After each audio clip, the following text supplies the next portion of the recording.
resepsiyonun qabağında uşaq can verirdi. Asif Nasirli, o yaralanan həkim. Allahdan şəfa diləmirəm.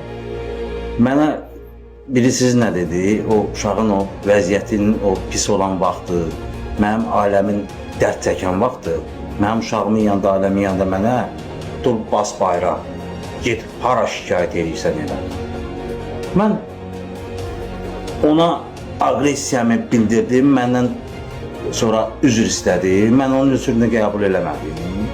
Lazımi yerlərə şikayət elədim, lazımi yerlər mənə məktubu göndərdim lazımi yerlərə, lazımi yerlər məktubu təzədən qaytardı həmən Milli Onkologiya Mərkəzinə adiyyəti üzrə də qoydu o şikayəti bankançının ağzını bağladı, tulladı qıradı.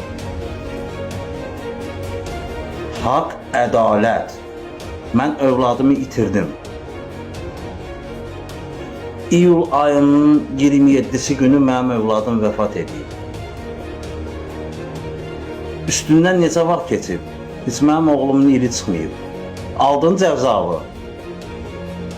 Allah bəlavı versin. Sən ölməyəsən. Sən mən ölüm arzulamıram, qızım var. Sən ölməyəsən. Sən hər gün ölüb diriləsən, ölüb diriləsən.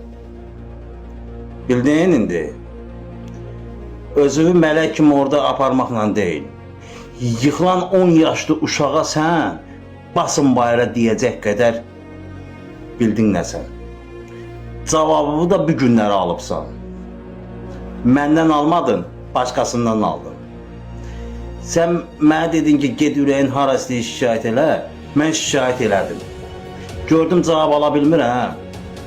Bugünkü günə qədər hər gün sənə lənət oxuyurdum mən. Allahımdan istədim sənə cəzanı.